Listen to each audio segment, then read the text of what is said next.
When maintaining your daily wellness rituals is important to you, the change in routine during the summer can feel daunting. Kachava's new travel packs help you stick to your daily ritual, even when you're on the go. Just one packet of Kachava's all-in-one nutrition shake provides complete nutrition with 25 grams of protein, 6 grams of fiber, greens, adaptogens, and much more. So you'll be fueled and ready for wherever life or your summer adventures take you. No fillers, no nonsense. Just the good stuff your body craves. Plus, it actually tastes delicious. But you can try it for yourself because the Variety Pack includes all 6 delicious fan favorites: chocolate, vanilla, chai, matcha, coconut acai, and strawberry. So instead of worrying about sticking to your daily ritual, simplify it with Kachava. Go to Kachava.com and use code NEWS for 15% off. That's KACHAVA.com, code NEWS. Somebody come get 'em, they're too old for TikTok. Hello and welcome to Two Olds for TikTok. We have Ashley, friend of the pod, joining as co-host today. Ashley, happy birthday. Oh, thank you. I've now, it's the birthday that goes on and on and on. Well, it's your birthday month. I mean, actually, it's not anymore. It's not anymore. But your birthday's at the end of May. Thank you. You know. I appreciate it. Yeah, it's been a great time celebrating in Bermuda for a friend's wedding, birthday party in Red Hook. Just like I said, never ends. It doesn't get better than that. The Bermuda pictures you posted were beautiful. Really want to go there. And then Red Hook, you had some hometown BBQ. We did everything. We did everything there. Yeah. Red Hook is a favorite neighborhood. Did you have the key lime pie? Someone brought it for me, and I specifically said I wanted it dipped in chocolate, and there it was in my hand like a lollipop. That's amazing. I love that key lime pie. Yeah. So you did do everything. I know. It was great. It was a great time. Fantastic. Sad to have missed you. Yes, I was at Lila's first Mets game, so I couldn't celebrate with you. But wearing her big old headphones. Her big old headphones that were way too big on her, and also smushed her cheeks, so her cheeks looked like little puffer fish cheeks. It was very cute. Cute. Yeah, she enjoyed. I think she just liked looking at all the screens around her because she loves the screen. Oh, that's very stimulating. Like, yes, everything. Very stimulating. And the Mets won. Anytime I go to a game, the Mets lose. So Lila's a good luck charm. Oh, okay. Yeah, her first one. All right. And I feel like that's a great segue into the other team that we're just very excited to be in New York for. The New York Knicks. The New York Knicks, baby, in the finals. In the finals, I didn't think we would see the day in all our years. No. I mean, they made the finals while we were alive in the 90s. In the 90s, but we were kids. And now, in our adult children. life. Yeah.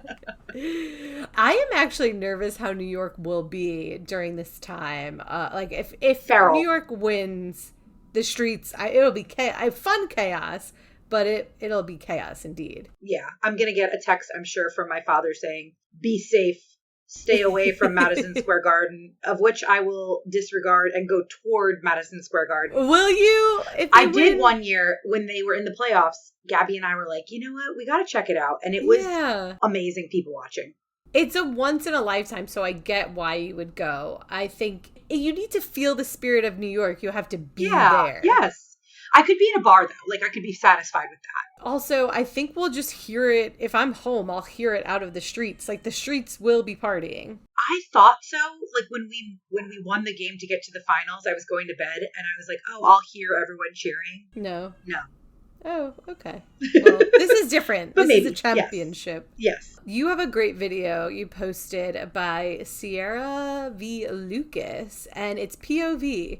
You're a performative Knicks fan going to the sports bar just to scout talent. Go Knicks! Woo! Wait. Knicks in 4! Yes! Go! Wait, what is it? Buckets! And 1! They say that, right? And 1! What else did they say for basketball? Not touchdown. Score! 3! Three. This was, I think, sent to me. So it's not me. It's also not me. I know enough. I mean, it depends on who you ask. My sister this weekend told me that I wasn't a real enough fan because I didn't watch mid-season Knicks games. And I was like, but I could name the starting five. And she was like, well, I guess that counts. You know what? There's no barometer of true fanship or not. Yeah. If you want them to win, if you're a fan, you're a fan. There's a quote from Seinfeld that someone asks Jerry, are you a Knicks fan? And he says, when they're winning. And I think that is the majority of New York. I was a Knicks fan when they were losing because I'm a New Yorker. Yeah. Yeah, you are. Yeah. So even when they were losing, who else was I cheering for? Yes. The Knicks. This was me, actually, when I was single, when I signed up to play fantasy football. Because I was like, I want to talk to guys about football. I knew nothing about football. And betting really gets me into something. So it was a gateway into learning the players, learning the rules. I didn't even know the football rules before fantasy. I didn't know football. that. I feel like you deserve some kudos, though, because you're very well versed in football now. Now I know so much about football. Yeah. So it was was it a talking point between you and Ben when you first started dating? When we first started dating, no. I mean, our major talking point was the Holocaust. I did not know that. Because our grandparents were Holocaust survivors. I thought you were going to say roller coasters. A little different. Oh, speaking of roller coasters, we have a great TikTok thing about roller coasters. Wait, how did we even get to the Holocaust now? Oh, we were talking about football. Jeez. Okay. Sports. This is a sports podcast. Sports, yes. But Ben is a Titans fan. Yes. So that is a talking point because it's very weird of him to be a Titans fan. He's not from Nashville. Maybe that was his thing. He was like, I'm going to start dating. I need to pick a random ass team to be a fan of. Yeah. I don't know. I'll have to ask. We'll never know. Okay. We also saw The Sheep Detective last week, which I think we need to talk about. We did see a TikTok about The Sheep Detective before we saw it, and it was a girl crying at The Sheep Detective. And I thought, oh man, I hope this movie doesn't make me cry like this girl on the TikTok. But it did. She was right. She was right. Everyone needs to go see it. I really genuinely thought it was such a good movie. I did too. I think what I explained too, like, I have no problems crying about a movie. I actually think it's wonderful when you can laugh at a movie and cry in the same movie. Yes. If you could feel all the emotions, that's what art is for. Yes. So highly recommend, especially if you have a bit of a gummy treat that you want to have before it. Yes, exactly. And that may enhance the crying and the laughing. That's true. It enhanced the experience. Yeah. Okay. On my For You page, it's been like for 2 weeks now, are these freaking dot cakes. Freaking dots. So I live close to Butterfield, which gets shipments of dot cakes, and everyone's TikToking these insane lines. People are waiting 2 hours for this dot cake. Yes. I would never. I'll just make funfetti and store-bought icing. Okay, can we pause there? It is a funfetti cake dipped in sprinkles. I'm not. Am I missing the allure? You're not missing it at all. It's funfetti cake, sprinkles on top, and just a thin layer of frosting. So there's not even frosting or crunch in the middle. Mm-hmm, mm-hmm. Yes, and it's served. Is it served in like a jar? Like a jar. Okay. Yeah, it's a jar. It's very pretty. It is. But everyone can make it at home. Yeah. How much are they? Do we know? That's a great question. I don't know the price point of them. Because I'm like, if they're like a normal price cake and people are waiting in line, I actually think I feel better about that. 2 hours though? Oh, no, I wouldn't do it. But if it was like people waiting in line for a funfetti cake for 2 hours and paying $15 for like a Magnolia Bakery little cup, no. Ooh, okay. So I just Googled how much the dot cake was at Butterfield Market. Can you guess? $12.99. $11. Wow. Damn. You were very close. Still right pretty expensive for what seems it's only a couple of bites. I'm comparing it to the same size as like a Magnolia Bakery bread pudding. Yeah, I think the bread pudding's probably more substantial though. Yeah. So there's a video by Hot and Humble Jake about the origins of this dot cake and Long Island. Something that I really need people who are participating in this dot cake trend to understand is that no matter how far you think you are to the front of a trend, no matter how much of a trailblazer you think that you are always at least 10 years behind Jewish girls from Long Island. Like, I just think anyone who was raised in Syosset, Jericho, Great Neck, Plainview, Roslyn, Scarsdale even, is looking at these videos about this new dot cake trend and thinking, I had a dot cake 50 times senior year of high school when I went to my friend's college bed decorating party.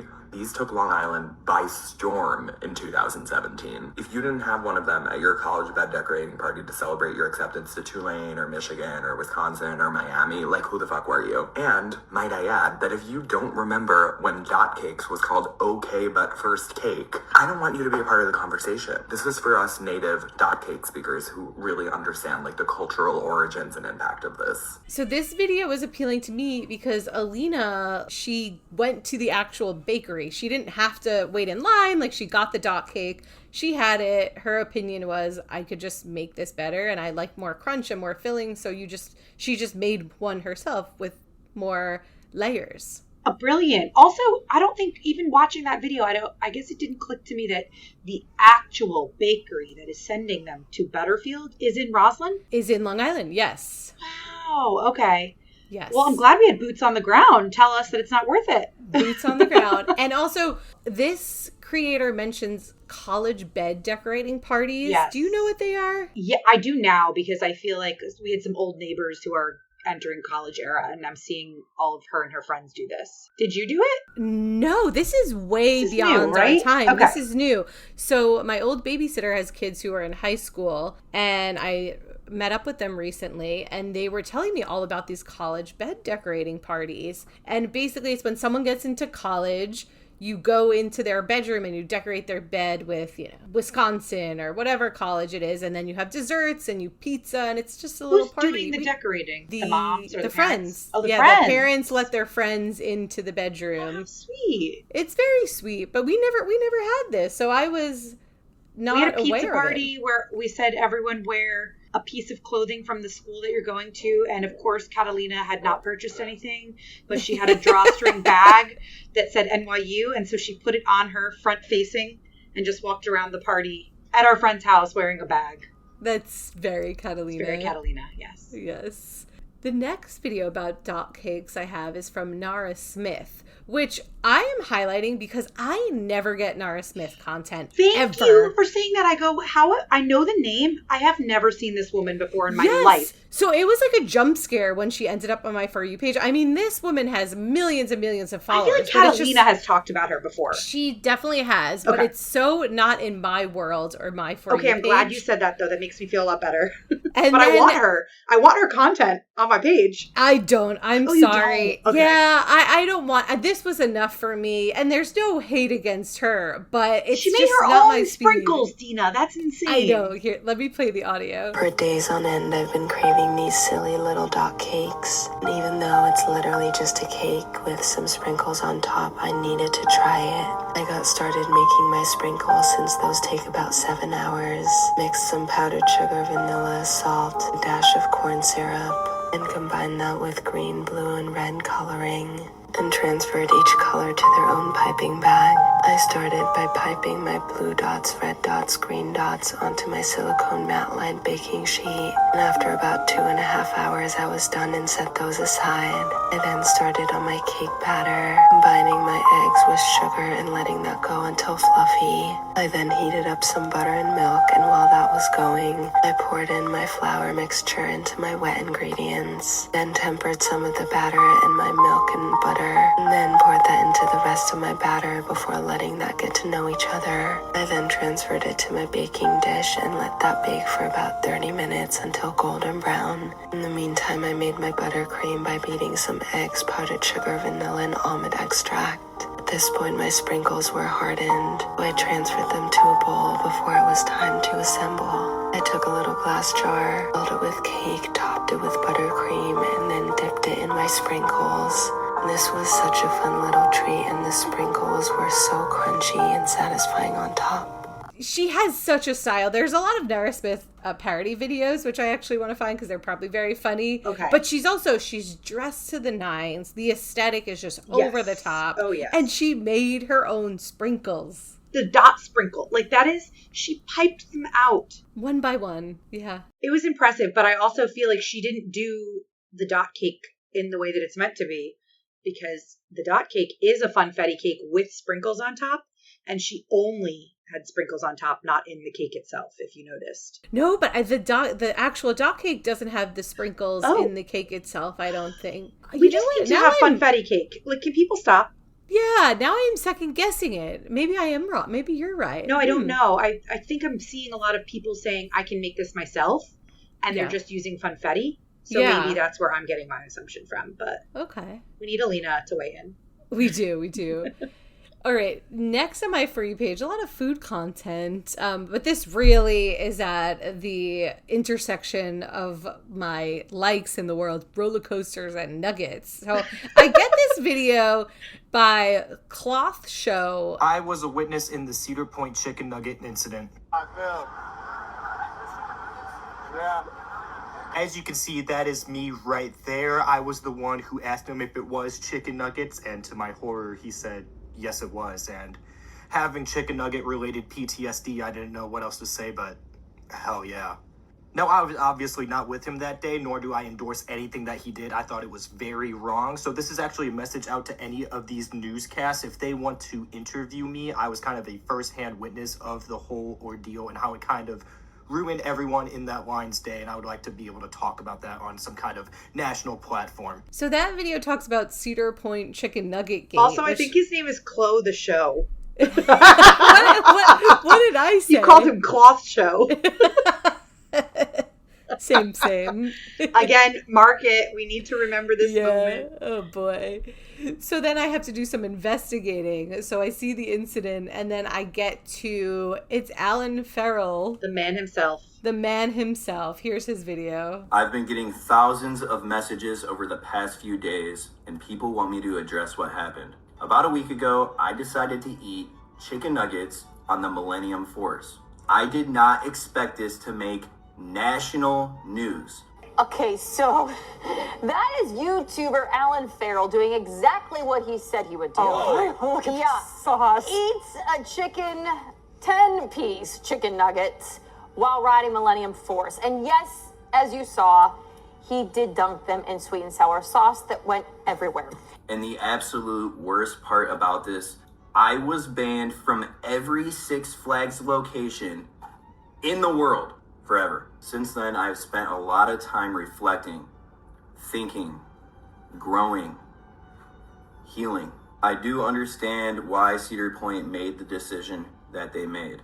They don't want a bunch of random people trying to complete challenges that only professionals are capable of completing. So to Cedar Point and Six Flags, I'm sorry. To my future family that will never get to go on a Six Flags family vacation, I'm sorry. To the chicken nugget community, I'm sorry.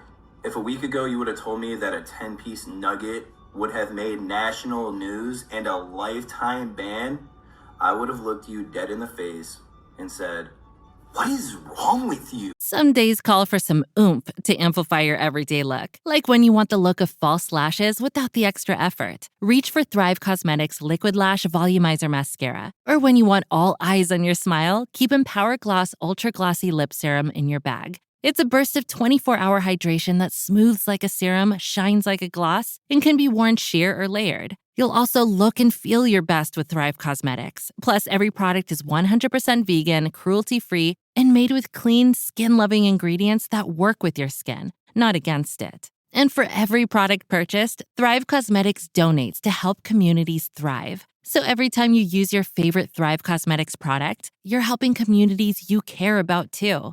Amplify your everyday. Go to thrivecosmetics.com/shine26 for an exclusive offer of 20% off your first order. That's Thrive Cosmetics, CAUSEMETICS.com/shine26. Yeah, he was doing a stunt, and now he's banned from Six Flags. The first thought that I had in my head was, this happened at Cedar Point. Why is he banned from Six Flags? I think they own Six Flags as well. What? Yes. I didn't know that. Let me just make sure. Yes, Cedar Point is owned by the newly formed Six Flags Entertainment Corporation. Wow. Okay. So what's your take on this? So if I was sitting behind this man, I would be thoroughly disgusted because you see the sauce. He dips it in sauce, and sauce is going everywhere. Disgusting, or honey mustard, or whatever it was. But I do think it's a funny stunt. I also was thinking very dangerous because you could choke. It could just get lodged down your throat. That was my first thought, as like not even having a child, but I'm just kind of like, I would never want to see my kid doing something so foolish. Very foolish. Who thinks of this? I would never think to do this. I don't know. It feels like something that was fueled by the internet. Like he saw someone say it. Like, you should. Does he have chicken nugget content? What's he known for? He's known for some stunts. I don't know if it's specifically nugget. But he's not a nugget guy, specifically. He could be. I haven't done my research. Well, it was entertaining. So Yeah. glad I wasn't there. Ashley, what's been on your For You page? Oh man, I'm really in the Bravo sphere with all of the Summer House shenanigans that have been going on. It feels like it's been dragged out since January, if we're going by the timeline. So specifically, hate him or love him, Dave Portnoy of Barstool Sports has been making incredible videos that he is calling this Tea by the Sea, Stool Presidente, and we'll play this clip. We did ear stuff. So I don't understand this clip because I am not in the Summer House universe, as you know, because I worked on the show, so I refuse to watch it. Yes. I was going to say this clip is funny audio-wise because it's basically just Dave pretending to be Wes Wilson, the villain number 2, I will say, of the Summer House reunion, and how he responds. And everyone talks about how he always sounds like he's about on the brink of burping. It's really funny. And so his impersonation is pretty great, but he has so many videos where he's running out to the ocean to go sit in his chair where he's getting absolutely charred by the sun just so that he can talk about debriefing the reunion, debriefing the first episode of In the City. Like he's on top of it. Good for him. He knows how to get views. Like I said, love him or hate him, he's got good content. Yeah, that's true. So. Hey, what else has been on your For You page? Okay, so I have also been getting a lot of videos of a new trend where people are choosing a phrase and then they have to say that phrase in 4 different ways. As a supportive person, a disappointed, sarcastic, and flirty. And we'll play this first video by Keegan XXX. You shaved your bush. You shaved your bush? So you shaved your bush. You shaved your bush? This guy's a great actor. I do not think I would do a good job at this because I can't act for anything. It's hard. Yeah, and he gets the tones right. You can tell it's supportive, disappointed, sarcastic, and flirty. He's great. I feel like we should try. Oh, no. I do. You go first, Ashley. Supportive? You shaved your bush. So good. Disappointed. No, you have to do. Oh, me go? Yeah, Okay, it goes ping pong. Okay. You shaved your bush. Okay, disappointed. You shaved your bush. You shaved your bush? All right, sarcastic is a hard one to do without a visual, but let's see. You shaved your bush. I don't know what accent that was, but in my mind, I think of sarcastic as like a British person. So give it to me. You shaved your bush. That was, I don't know what that was. That wasn't British. That wasn't British. I don't know what yours was either. Okay, flirty. You shaved your bush. You shaved your bush. It should be noted Dita also raised her eyebrows while doing that. Oh, man. Well done. The other video that, she's an actress, is Lena Dunham also has a video doing the exact same sound, and she did a great job. Great. So on a similar note, I saw a video that's kind of like related to it where 2 women are saying sit down to imaginary children, but as different cultural moms, and we'll play it. It's a video by Serini Quick. And it's 3 women who are 3 women, I'm sorry. And they're all hilarious. Mommy really needs you to sit down, please. Please sit down. Mommy said so.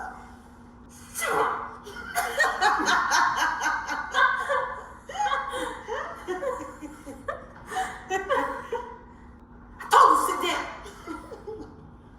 Sit your ass down. I'm not gonna tell you again. Yes, this is the content that I freaking love to see on TikTok. I love people having fun, and the chemistry between those three girls is so good. They're just laughing at themselves, and it's infectious. Yes, and I kind of didn't know where it would go, but they went all in. They went did. all in. It was good. It was good. That was such a good roundup for your For You page. Such great trends. Yeah. So let's move on to New York City TikTok. This was on your For You page, Ashley. Yep, and it's a new account that I watched a video, hit follow. Yes. The user is Spot Next Door, and again, it's a brilliant concept. I'm like, why didn't I think of that? This person goes to very popular spots. Think the corner store. Think Torrisi. Think, is it Waimea that you go to get those pineapple pork buns?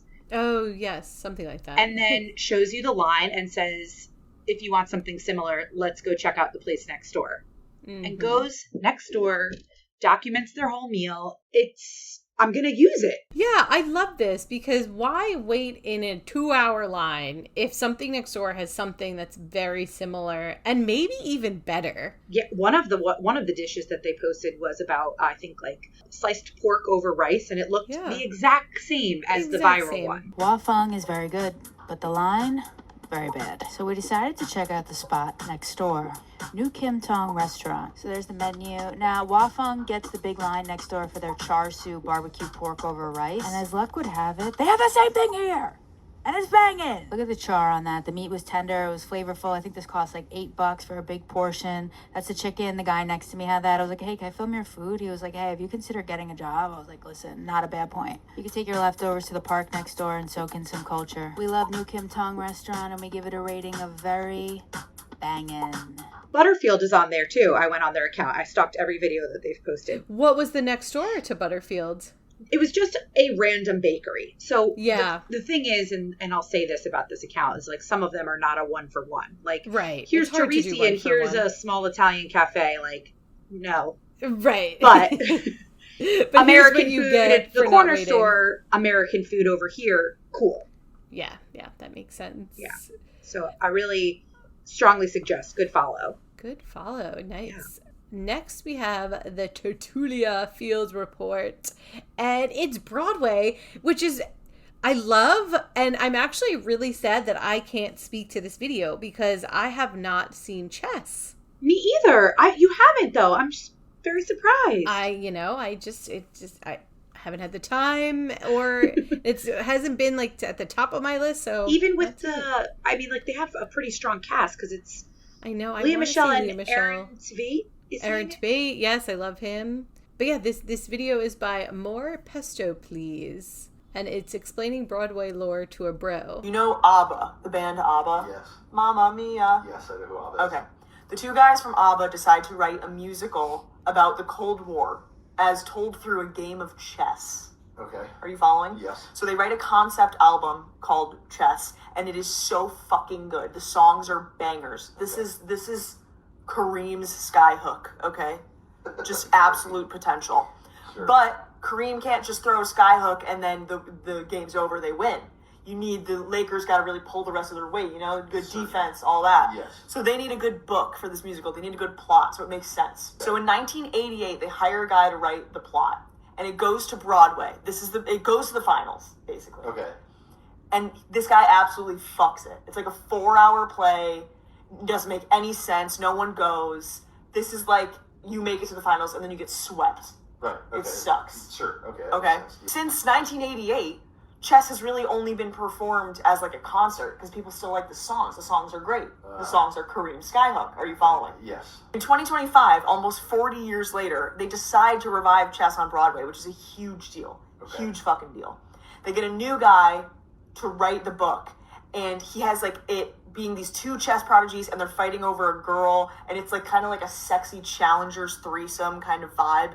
Perfect. And it hits. It eats down on Broadway. It's doing so well. This is Kobe and Shaq era Lakers. She's one of my favorite creators. So good. Yes. Her comic timing and the vocabulary she uses to explain things is chef's kiss. It's so perfect. And so our friend Claudio basically sent this to the group because we have very strong Broadway presence and fans in our group. I am also on the sports side of things, whether people want to admit that or not. And so the way that she is explaining Lea Michele getting snubbed for a Tony's nom, akin to the Lakers, is phenomenal. So good.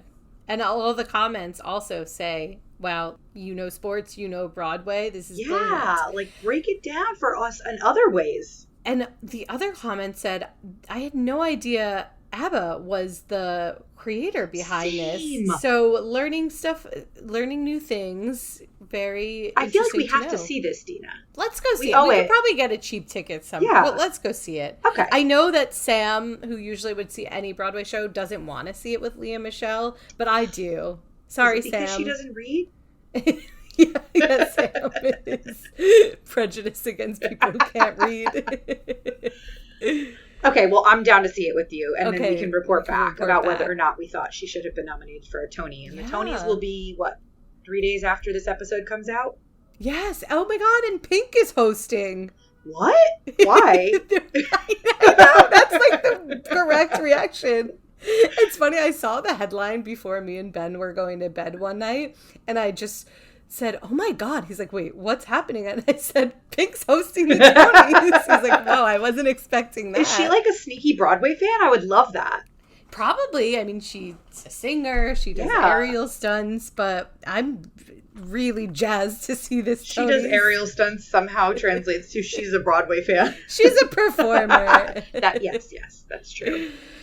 Okay, last but not least, we have our food and drink section. And Ashley, you found this one. It's a good one. Yeah. So, we love a good moment of what's a viral recipe. This is a video by Good Housekeeping Official, and it's talking about a viral tomato lemonade drink that they're making. I could drink this all summer long. Maybe I will. Welcome to I Tried, where we taste viral food trends so you don't have to. Today we are trying tomato lemonade, and I can say safely that I am a lemonade fanatic. Oh my God, it's so good! I think I would add a little salt to it. It's better. It's like when you put salt on watermelon and how everything just gets brighter and bigger. That's what happens here with a little bit of salt. I would, dare I say, make this again. Kate, are you ready to brighten your day? Always. Love this for the beginning of summer. It's a little chunky bit. I don't mind it. This is delicious. All 4 people who try this love it. Consensus of said they would have it again, and they all like it with salt, which is really interesting. Would you try this?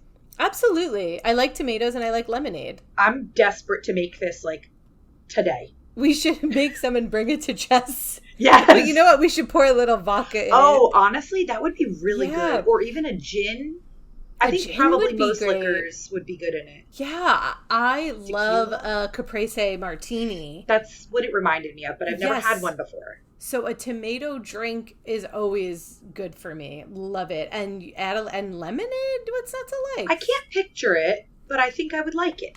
I like one of the women who tried it said she would strain it. I think that's I think if I got chunks in it, I don't want tomato chunks. Because I it's want like a smooth Bloody Mary. Yeah, but with lemon, I don't know. Yeah, I just want smooth. Now that you're talking about putting vodka in it, I'm like, yeah, let's make this shit a cocktail. Let's do it. It's the summer drink. Yeah, for your roof. Oh my God, my roof. I haven't been there in a while. Hello, Gotta roof. go there. Thanks for reminding me about roof. I'll bring you there. Thanks. Well, thanks, Ashley, for filling in, and we will see you next week. You're so welcome. Thanks for having me. Thanks for listening. Bye. Bye.